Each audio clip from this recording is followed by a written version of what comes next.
विश्वं दर्पण दृश्यमान नगरी तुल्यं निजान्तर्गतं पश्यन्नात्मनि मायया बहिर्बोधभूतं यथा निद्रया यः साक्षात् कुरुते प्रबोधसमये स्वात्मानम् एवाद्वयं तस्मै श्रीगुरुमूर्तये नम इदं श्रीदक्षिणामूर्तये अशुभानि निराचष्टे तनोति शुभसन्तितं स्मृतिमात्रेण यत् पुंसां ब्रह्म तन्मङ्गलं परम् अतिकल्याणरूपत्वात् नित्यकल्याणसंश्रयात् स्मृतनाम वरदत्वाच् ब्रह्म तन्मङ्गलं विदुः।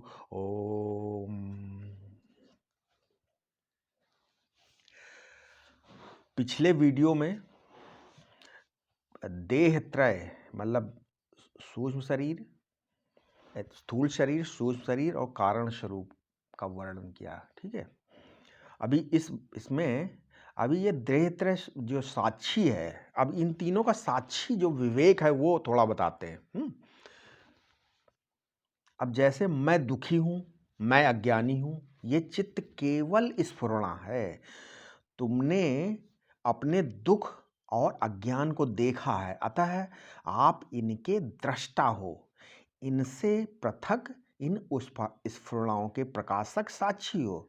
तो जो मैं सुखी दुखी मालूम पड़ता है वो मैं तुम नहीं हो, तुम वह मैं हो जिससे यह मालूम पड़ता है। ठीक है, अब इस पर विचार करो कि मैं गृहस्थ हूँ, ब्राह्मण हूँ, क्षत्रिय हूँ, क्षत्रिय हूँ, वैश्य, हिंदू, जो भी है, मुसलमान, मसनू, मनुष्य, देवता, युवा, वृद्ध इत्यादि नहीं हूँ, नहीं हूँ।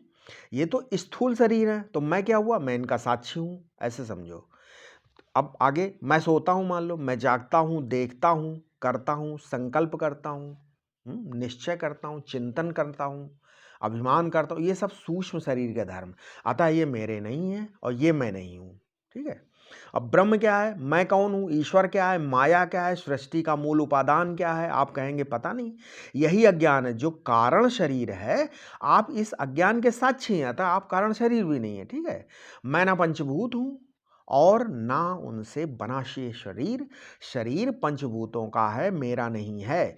शरीर मेरी इच्छा के कहे अनुसार नहीं चलता है, तब ये मेरा कैसे? देह मेरे श्रम से नहीं बना है ना, नहीं तो भला कौन सा सर्प बिच्छू कीड़ा बनना चाहता है? तब देह मेरी कैसे? देह तुमको दान में नहीं मिली, पैतृक संपत्ति के समान दाय में नहीं मिली, किसी शत्रु को परास्त करके उसे नहीं पाया। ये देह तुम्हारी कैसे है? मैं इंद्रिय नहीं हूं और न इनका समुदाय हूं। एक तो मैं इनके धर्मों के भावाभाव का साक्षी हूं और ये मेरे ज्ञेय हैं। ठीक है, और दूसरे मैं एक हूं और ये 10 हैं, ये 14 हैं। तीसरे ये जड़ हैं, ना अपने को जाने ना दूसरे को जाने। और मैं चेतन हूं, मैं इनको भी जानता हूं और अपने को भी। अब चौथे सुसुप्ति में ये सो जाती हैं, परंतु इनके सो जाने पर भी मैं जागता रहता हूं। ठीक है, संस्कार विशिष्ट जड़ सत्ता का नाम बीज है और बीज विशिष्ट चेतन का नाम जीव है। अज्ञान ही सबका बीज है और इसलिए अज्ञान के कार्य सूक्ष्म शरीर के संस्कार से युक्त चेतन का नाम जीव है। ठीक है, तो मैं ना बीज हूं और न जीव, क्योंकि मैं सूक्ष्म शरीर और उसके धर्मों के भाव अभाव का साक्षी हूं। अब ये अज्ञान से जगत या शरीर सत्य भासता है और ज्ञान से उसका मिथ्यात्व निश्चय हो जाता है। देश काल आकार की वृत्ति जागृत स्वप्न में रहती है, सुसुप्ति में नहीं रहती, किंतु ज्ञान स्वरूप साक्षी मैं सर्वत्र रहता हूँ। इनका ये ज्ञान और अज्ञान दोनों साक्षी के दृश्य है, अतः मैं साक्षी देश काल वस्तु से परिच्छिन्न नहीं हूँ। समझ गए?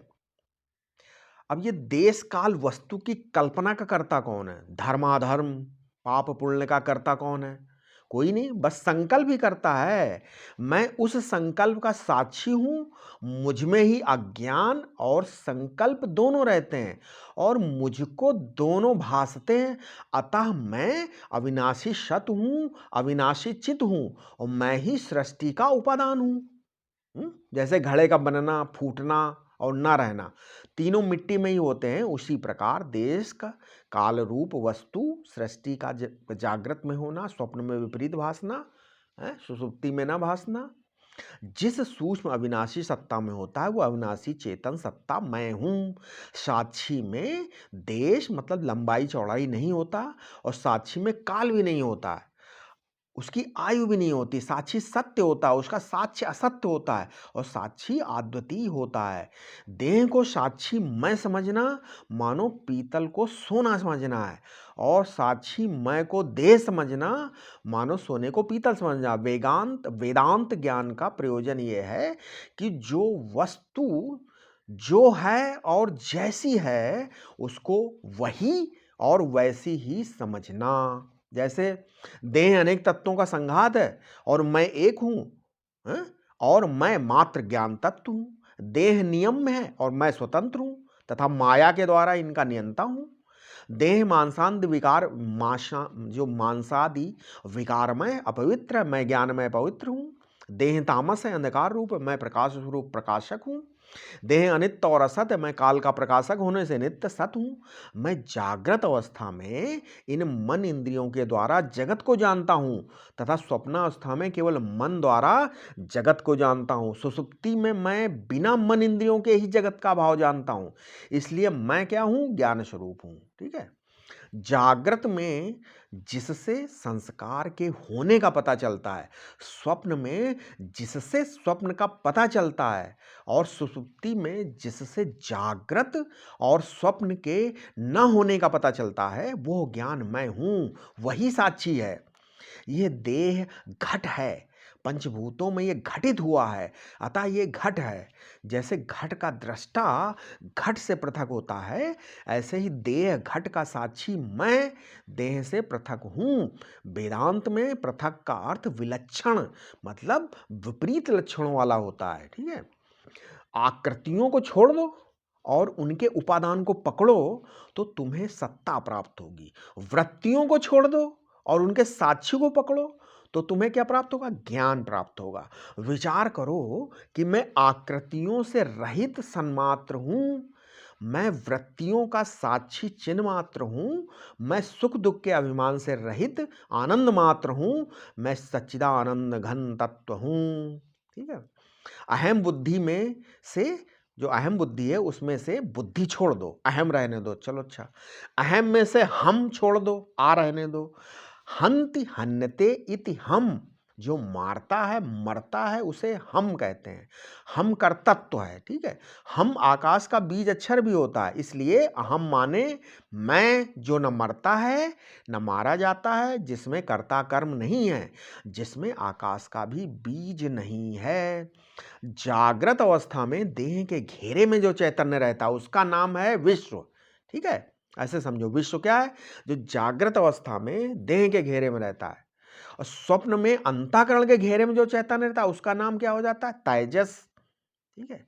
सुसुप्ति में अज्ञान के घेरे में जो चैतन्य रहता है उसका नाम हो जाता है प्राज्ञ। ठीक है। ये अपनी अपनी अवस्थाओं के अभिमानी है। मैं साक्षी लेकिन इन तीनों से विलक्षण हूं। एक शरीर में आने जाने वाली अवस्थाओं के अभिमान को यदि छोड़ दो तो विश्व ही समष्टि जागृत विराट है, और तेजस ही स्वप्नावस्था का हिरण्यगर्भ है, और प्राज्ञ ही समष्टि कारण ईश्वर है। समझ गए? अभिमान रहित शुद्ध चेतन व्यष्टि में साक्षी रहता है, और समाधि में अभिमान रहित शुद्ध चेतन व्यष्टि में साक्षी रहता है, और समष्टि में अधिष्ठान ब्रह्म। समझ में आया? साक्षी मैं ही हूं।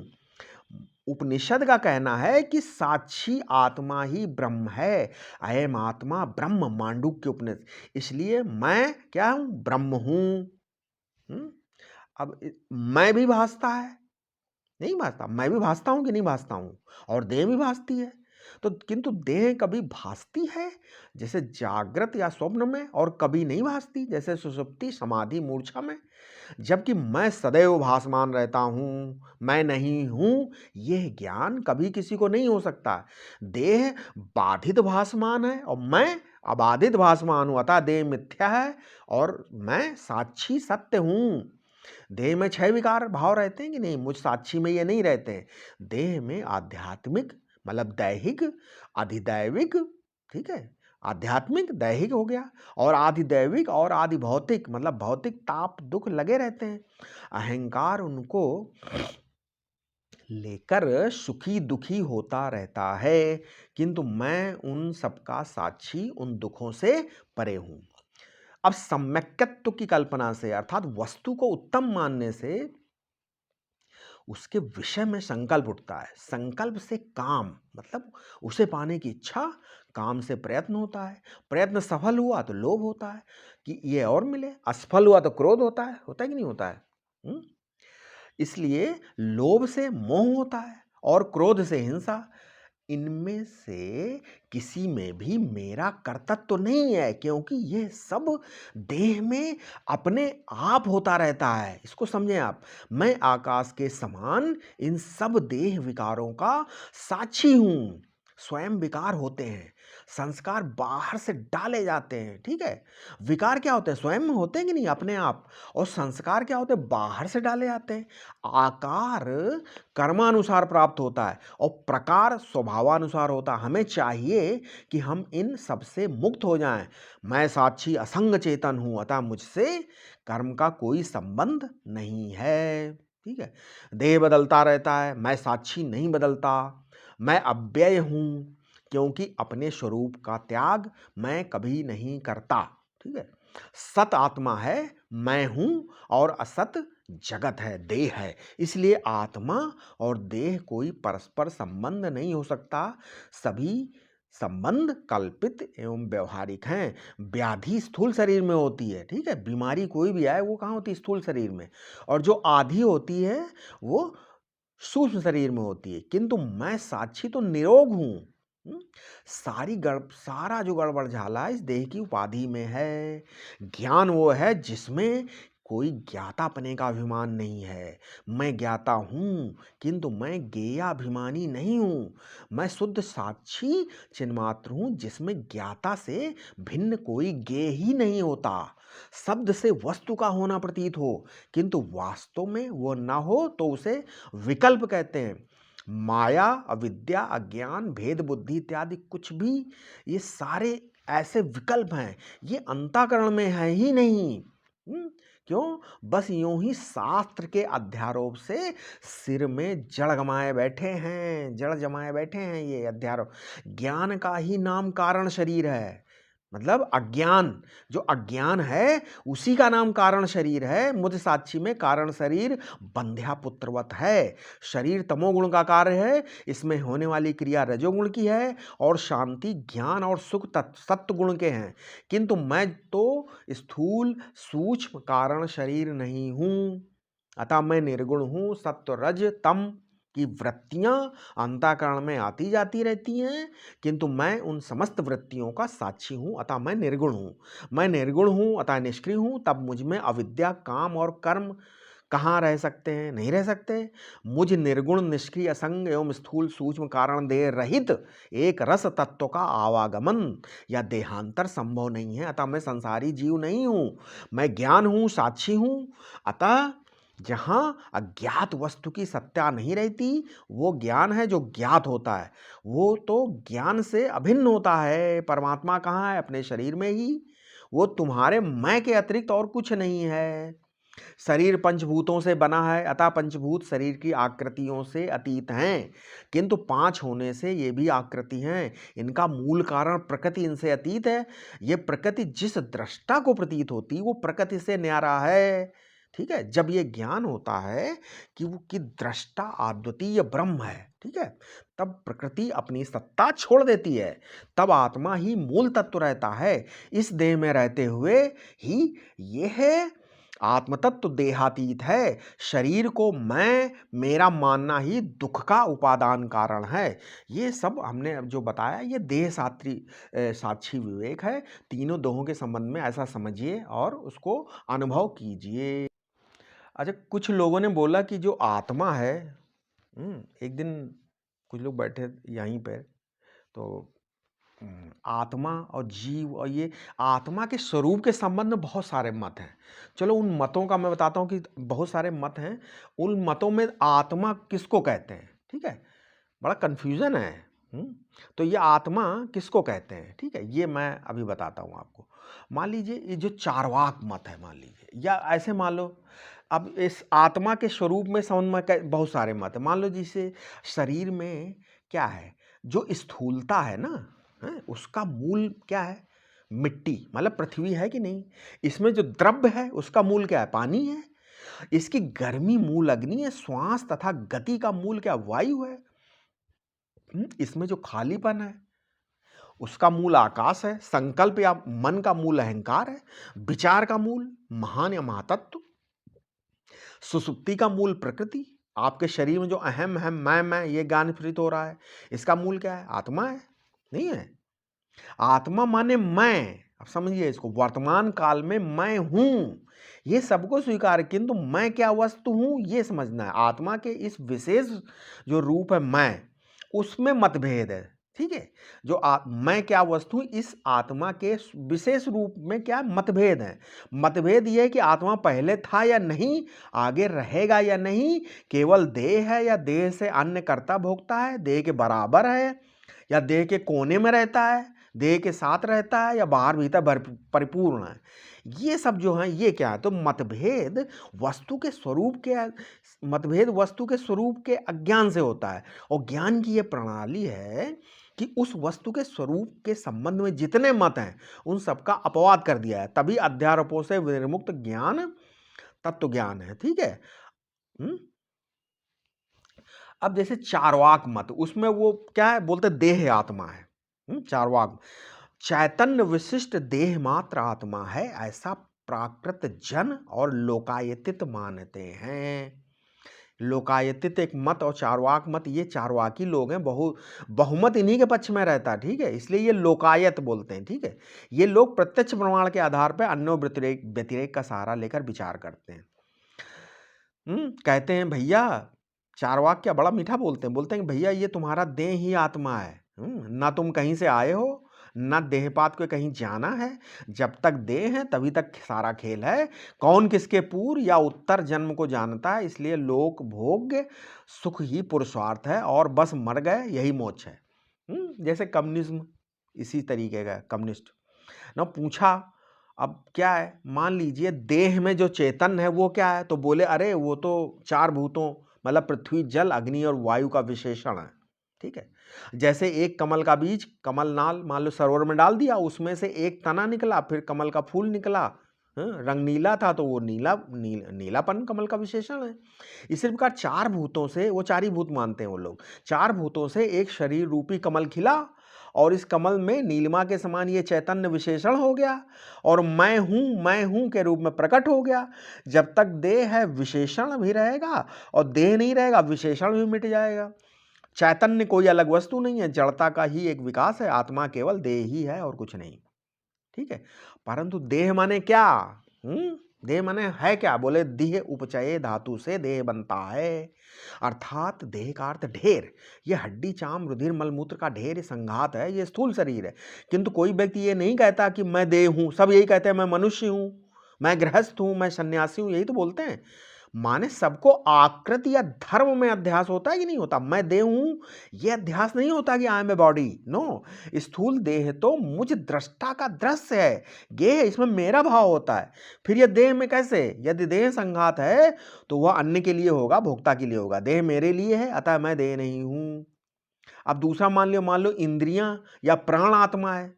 दूसरे लोग कहते हैं, कुछ लोग और दूसरे संप्रदाय कुछ लोग कहते हैं कि भाई ये देह इंद्रियों के बिना कुछ कर ही नहीं सकता, कुछ जान ही नहीं सकता, यहां तक कि मैं पुरुष हूं, स्त्री हूं, देखता सुनता हूं इत्यादि सारा ज्ञान इंद्रियों से होता, इंद्रियां ही आत्मा है, ठीक है। ये भी चारवाक, देखा जाए तो चारवाक मत का ही एक है, एक विभाग। इस पक्ष में मुख्य कमजोरी क्या है कि इंद्रिय अनेक है और मैं तो अनेकता के अनुभव विरुद्ध हूँ। सबका ये अनुभव कि जो सुनने में सुनने वाला हूँ वही मैं बोलने वाला हूँ। अनेक इंद्रियां एक मेरे लिए ही हैं, अतः मैं अलग अलग इंद्रिय नहीं हूँ। सब इंद्रियों का समूह भी आत्मा नहीं हो सकता। अनेक इंद्रियों को एक सूत्र में बांधने के लिए उन अनेक में अन्वित और उनसे व्यतिरिक्त कोई अलग मैं होना चाहिए।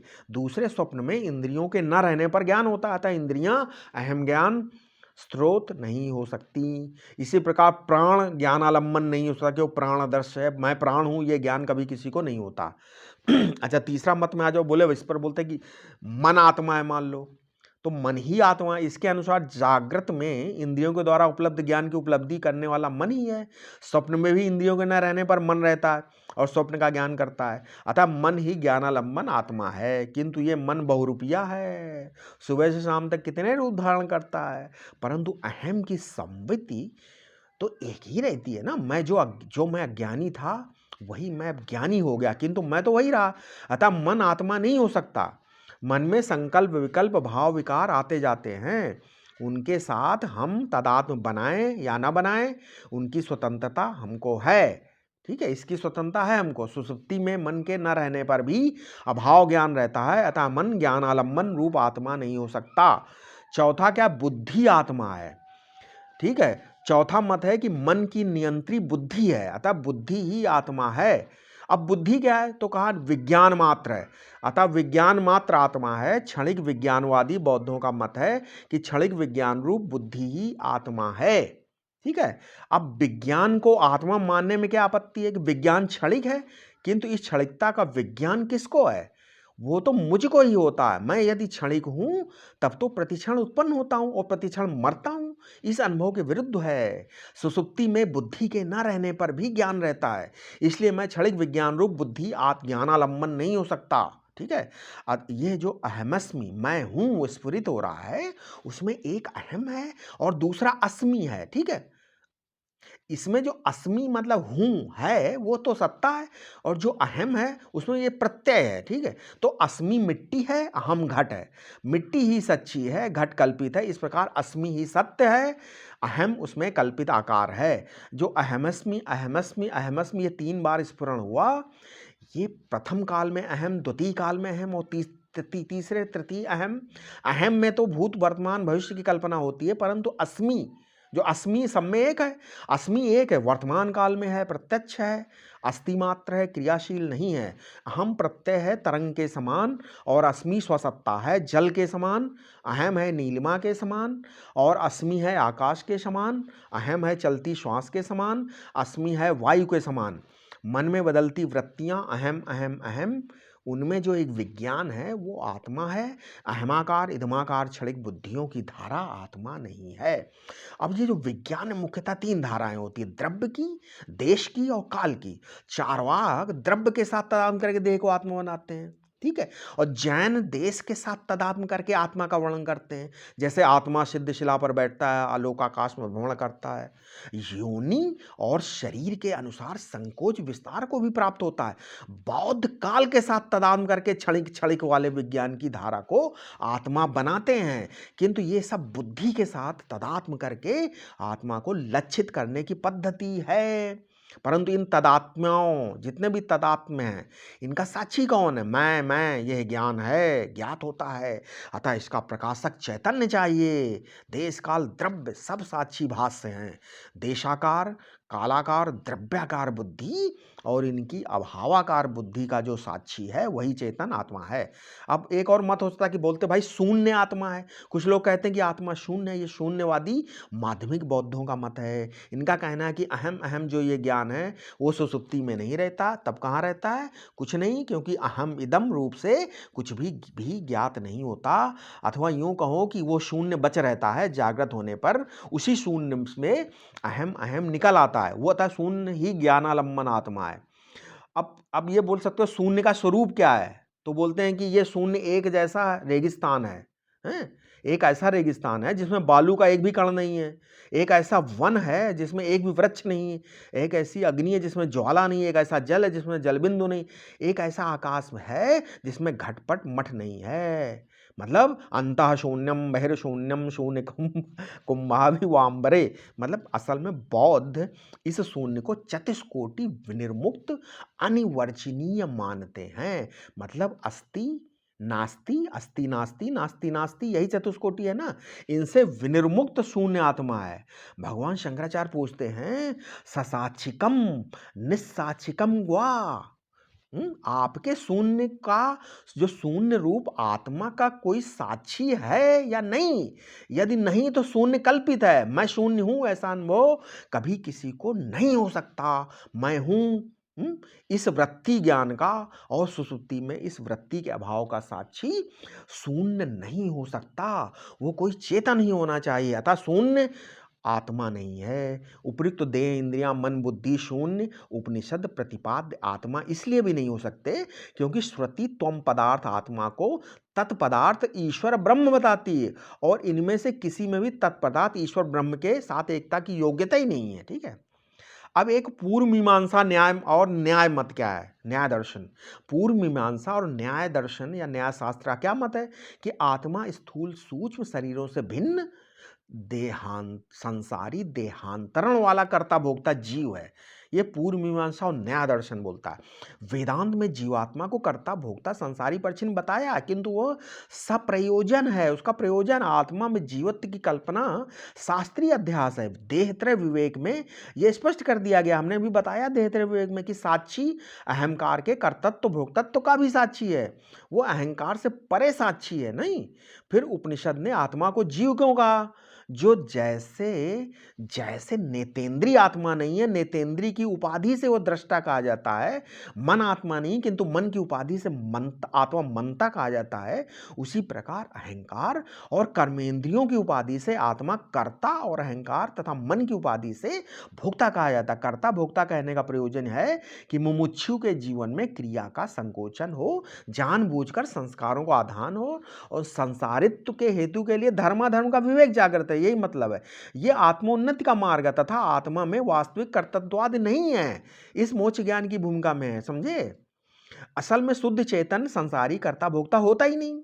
वो तो अज्ञान से मालूम पड़ता है किंतु पूर्व मीमांसा और न्याय दर्शन इसको वास्तविक रूप से कर्ता भोक्ता संसारी परछिन्न मानते हैं। ये वेदांत सिद्धांत के विपरीत है। अन्यथा न तो तुम पदार्थ आत्मा की तत्पदार्थ के साथ एकता सिद्ध हो सकती और न नित्य स्वतंत्र मोक्ष ही सिद्ध हो सकता है। वेदांत में अध्यारोप में आत्मा को कर्ता यदि मानते हैं किंतु जब कार्य कारण रूप दोनों उपाधि का निषेध किया जाएगा तब कर्तापन इत्यादि का भी अपवाद हो जाएगा। चैतन्य आत्मा जो सच्चित आनंद अद्वैत स्वरूप है उसके सत अंश की प्रधानता से आत्मा में द्रव्य की भ्रांति हो रही है। चिद अंश की प्रधानता से भोग की भ्रांति हो रही और आनंदांश की प्रधानता से सुख की भ्रांति हो रही है। विषय में सत्ता होना अस्ति, विषय का भासना भाति और विषय सुख रूप प्रतीत होना प्रिय प्रिय, ये आत्मा के सदंश चिदंश और आनंदांश की भ्रांतियां हैं। अज्ञान के कारण ये भ्रांतियां होती हैं। इस प्रक्रिया में विषय तो हो जाता है सच्चिदानंद और आत्मा हो जाता है परछिन्न कर्ता भोक्ता संसारी। ठीक है। जो लोग अपने को सच्चिद आनंद मानते हैं वे भी अपने को अल्प कर्ता अल्प भोक्ता अल्प आनंद वाला मानते हैं। इसमें उनका देह भाव गया नहीं है। अन्यथा अल्पत्व का हेतु क्या है? सत्य रूप में भ्रांति होने से अपने को देह मान बैठे, चित्त रूप में भ्रांति होने से अपने को अल्पज्ञ या अल्ज्ञ मान बैठे, आनंद स्वरूप में भ्रांति होने से अपने को अल्प भोक्ता अल्प सुख वाला मान बैठे। जब आप कर्मेंद्रियों से जुड़ते हैं उन्हें मैं मेरी मानते हैं तो आप कर्ता बन जाते हैं। अपने को कर्मेंद्रियों के साथ और कर्मेंद्रियों को अपने साथ मिला लो तो ये परस्पराध्यास हो गया। परस्पराध्यास बताया था यही कर्तृत्व बुद्धि का जनक है। इसी प्रकार जब आप ज्ञानेंद्रियों के साथ जुड़ते हैं तब आप अपने आप को ज्ञाता मानने लगते हैं। जब आप प्रिय अप्रिय संस्कारों के साथ जुड़ते हैं तब आप अपने को भोक्ता सुखी दुखी मानते हैं। इसी प्रकार वासना के साथ जुड़ने से अपने में संसारित तो देह के साथ जुड़ने में जन्मने मरने वाला भाव हो जाता है। ये सब आत्मा के अध्यास प्रतीत होते हैं, वास्तव में है नहीं। इतना सब होने के साथ जोड़कर ये जो चैतन्य आत्मा जीव बना हुआ है और देह से व्यतिरिक्त होकर इस नौ द्वार पुरी का राजा बना हुआ है तथा कर्ता भोक्ता संसारी परछिन्न प्रतीत होता है। इसका हेतु क्या है? अपनी अपरिच्छिन्नता का अज्ञान है। बस अपनी परिच्छिन्नता की भ्रांति है। 6 अपराधों से ग्रस्त जीव होता है। क्या? जो 6 अपराधों से ग्रस्त आत्मा जीव होता कैसे? अपने को अपरिच्छिन्न ब्रह्म न जानना, अपने को परिच्छिन्न जीव मानना, अपने को वासनावान जानकर आने जाने वाला संसारी मानना, अपने को प्रिय अप्रिय का भोक्ता जानना, अपने को कर्मेंद्रिय वाला कर्ता जानकर पापी पुण्यात्मा मानना, अपने को स्थूल देह मानकर जन्म मरण वाला मानना। आत्मा में ये 6 अपराध कहाँ से आए? ये तो शंकराचार्य भगवान का कहना है कि ये सब अविचार से आए, बिना विचारे आए, बिना गुरु की शरण गए, बिना वेदांत का सत्संग किए, बिना सोचे हुए गतानुगति की न्याय से ये आत्मा में आकर आरोप स्वीकार कर लिए गए हैं तथा विचार, सत्संग, गुरु शरणागति आदि से ये अविचार कृत उपद्रव समाप्त हो जाते हैं। यदि केवल बिना विचारे युक्ति, श्रुति और सुत्याभास के आधार पर ही तत्व का निर्णय किया जाए तो मोक्ष ही असिद्ध हो जाएगा भैया। समझ में आया? शेष अगले वीडियो में। अब हम बताएंगे सांख्य और योग मत में क्या है आत्मा की स्थिति। ठीक है। ओम शांति।